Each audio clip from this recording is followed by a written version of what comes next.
My brothers and sisters, I ask Allah subhanahu wa ta'ala to bless you, to forgive you and myself, and I advise you and remind you and myself to fear Allah subhanahu wa ta'ala wherever you may be, in private and in public, with your family or with your friends, online or outside.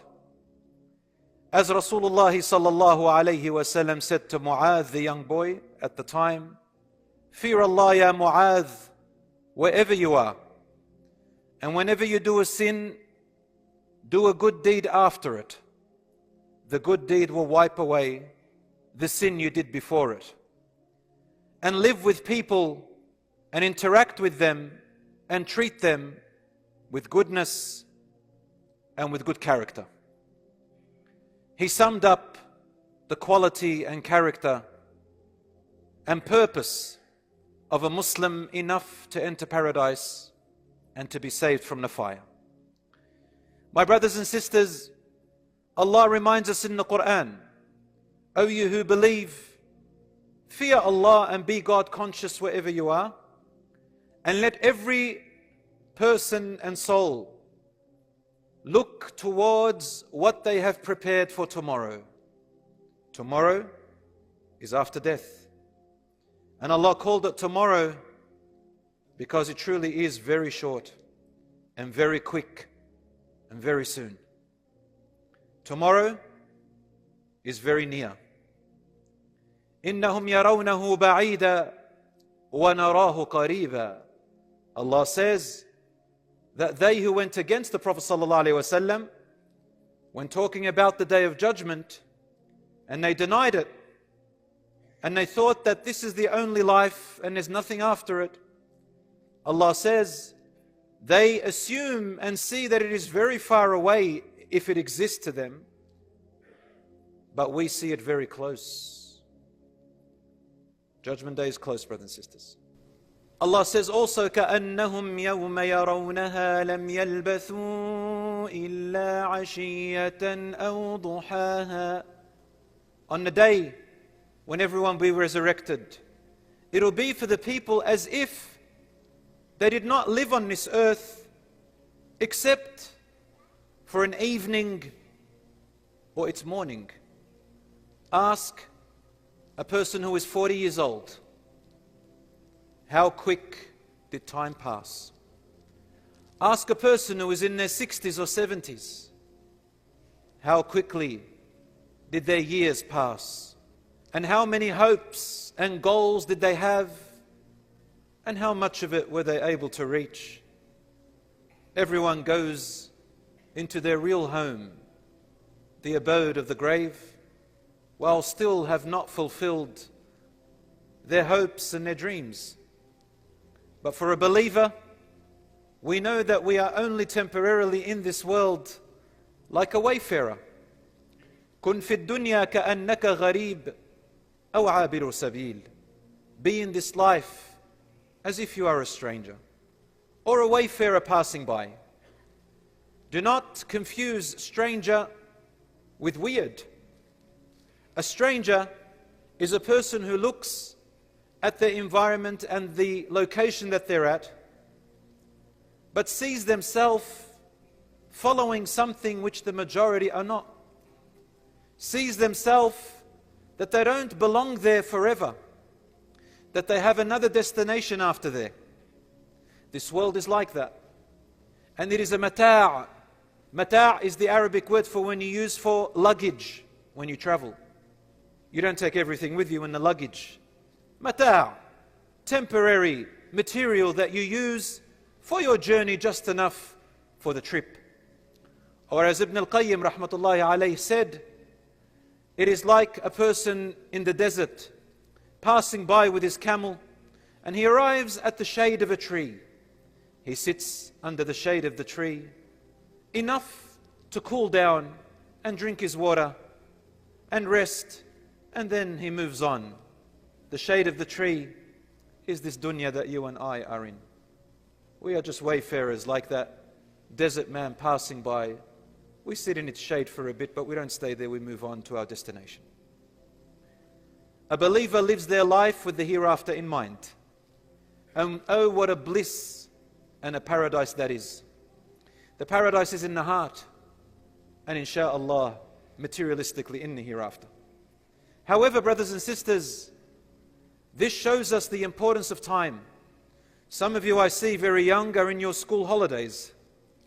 Some of you have goals of going on trips. And Islam does not forbid you from enjoying life.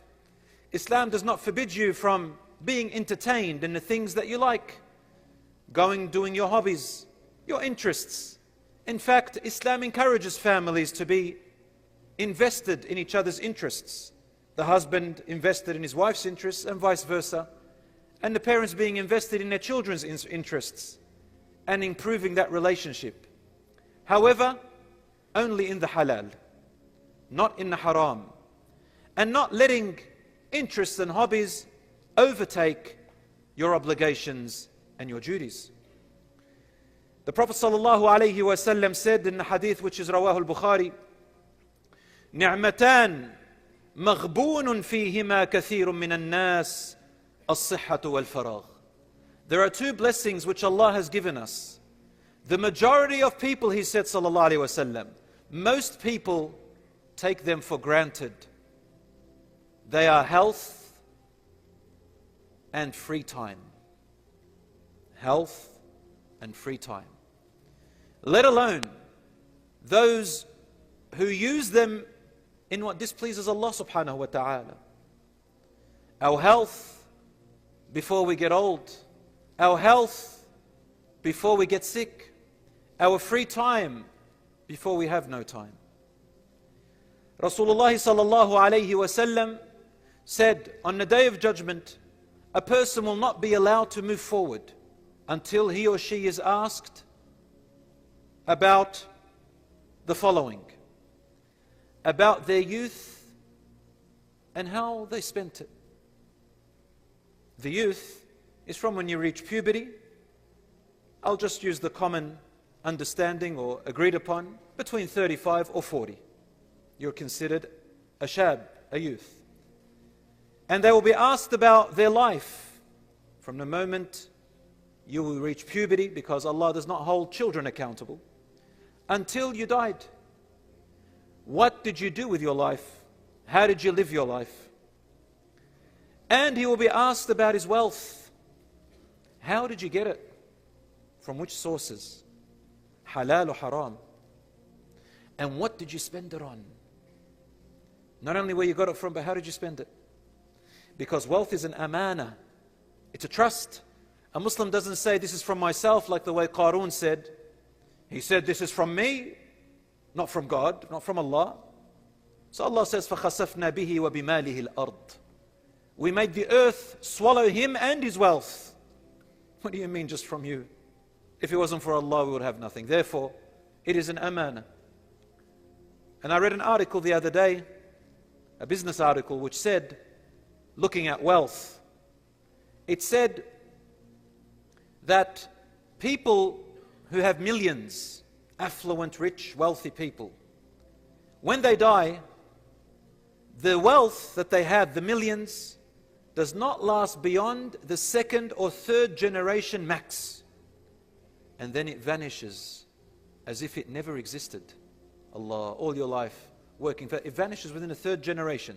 They said, except one type of family. They are the ones who their children have values instilled in them, where they value their parents' wealth, and they don't look at it as a gain. They look at it as a trust. This is coming from non-Muslim mouths. And Islam has already stated this way before, that Allah has made us vicegerents, entrusted with the wealth and resources and our body and our families and everything else in this life. And finally, you and I will be asked about our knowledge, our ilm, and our skills that we acquired through life by the will of Allah. What did we use it on? Rasulullah ﷺ, once a group of people from a particular town who were once affluent and very rich in resources and wealth. He saw them coming in after they had embraced Islam and they were destitute and poor. So he stood up, sallallahu alaihi wasallam, on the minbar as he is compassionate to all of mankind and to all creatures. He said, anyone who has a dinar or dirham, and Allah subhanahu wa ta'ala will reward them up to 70 folds by multiples more. He never pressured people into giving charity, but he always talked passively so that people can make their choice from their heart. Suddenly a Sahabi stood up and he brought a bag filled with dinars, gold coins, and threw it in front of the Prophet ﷺ. He could barely hold it within his sirwal. Rasulullah ﷺ's face lit up with happiness, and suddenly the other companions were encouraged and each one started to bring after this companion by copying him. Then Rasulullah ﷺ stood up and said, Man sanna fil Islami sunnatan hasana. Whoever starts a good deed in Islam, meaning after they become Muslim, and they are followed with this same sunnah. Sunnah means an act. And people follow them, and it becomes a trend or a habit, then that person who initiated that good deed will have the reward of every single person after him or her who does that same good deed and builds on it till the end of time, so long as it's still running. You, my brothers and sisters, the Muslim community, well, they call us a sleeping giant. We are more powerful than what we think. Bi-idhnillah. Because we have Allah with us in our heart and in our minds and everywhere we go. And we know that qadr will come to us and no one can prevent it except Allah. And we rely on Allah because He is the most merciful, the wisest and the best. And we have skills and resources, and we are called إِنَّمَا الْمُؤْمِنُونَ إِخْوَةً. Believers are brothers and sisters. Brothers and sisters, and everybody else copies us with that word. إِنَّمَا الْمُؤْمِنُونَ إِخْوَةً. As a matter of fact, the believers are brothers and sisters. فَأَصْلِحُوا بَيْنَ أَخَوَيْكُمْ. Fix any tear or wrong between your brethrens. We are an ummah named after the embracing of a mother. So we are embraced by the mother, which is Islam and Iman. We help each other and we work as a community.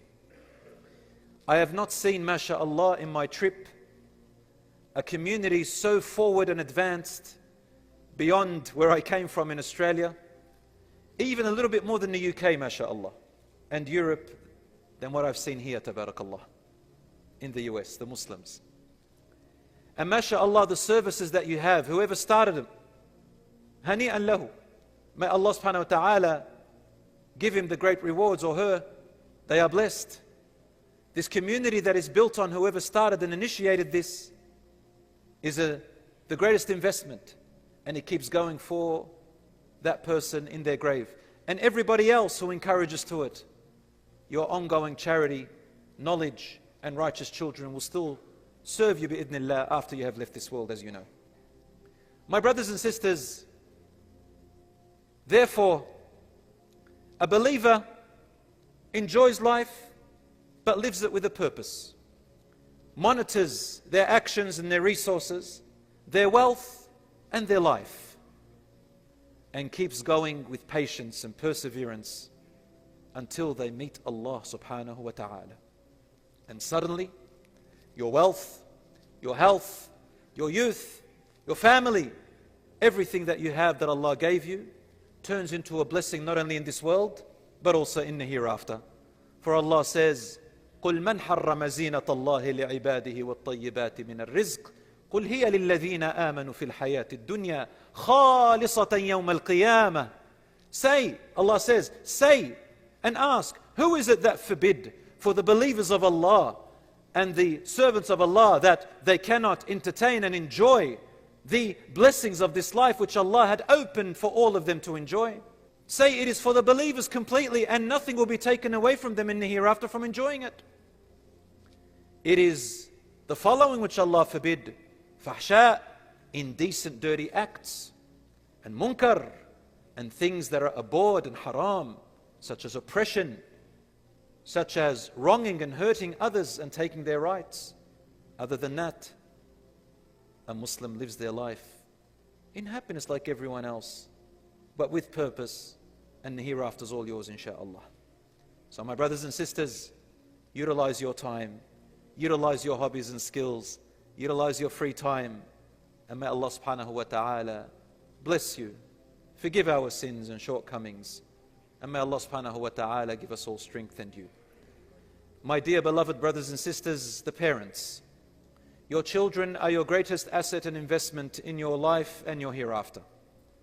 So look after them and care for them as an amana and a trust, not as a property or a belonging. And remember that your children look up to you when they are children, and that our children may not obey us all the time, but they never fail to imitate us. So ibadallah, servants of Allah, be good role models for them, and monitor your words and actions all the time. May Allah bless you, and may Allah give you that strength and guidance. My brothers and sisters, the greatest asset is our children after we leave this world. Rasulullah sallallahu alayhi wasallam counted 3 things that are ongoing, and they are a charity which we left behind, knowledge which we left behind that people still learn from that is beneficial, and the righteous child which makes dua for us. In fact, in a hadith which has been authenticated by some of the muhaddithin scholars, that a person will see their level rise in the hereafter, and they say, "Anna li hadha?" Where did I get this extra level from when my deeds were enough or had finished? And the angels say to them, بِدُعَاءِ وَلَا بِاسْتِغْفَارِ وَلَدِكَ الصَّالِحِ لَكَ, by the seeking of forgiveness of your righteous child which you left behind. Share with them their hobbies, their feelings, and your vulnerabilities. And make your home a home of nurturing, where your children can talk to you, especially about their growing needs when they become teenagers. Share with them this and let them know that you're not going to judge them, but you're going to help them. And don't turn your homes in only instructions and rules, although that is needed. Give it a time and space for happiness and for fun as well. And when the children see their mother and father on the same page, even if they conflict, they reconcile, then insha'Allah your children will grow up healthy in every way, insha'Allah. My brothers and sisters, may Allah subhanahu wa ta'ala protect you. May Allah subhanahu wa ta'ala bless you. May Allah subhanahu wa ta'ala bless you, my young brothers and sisters and my young children.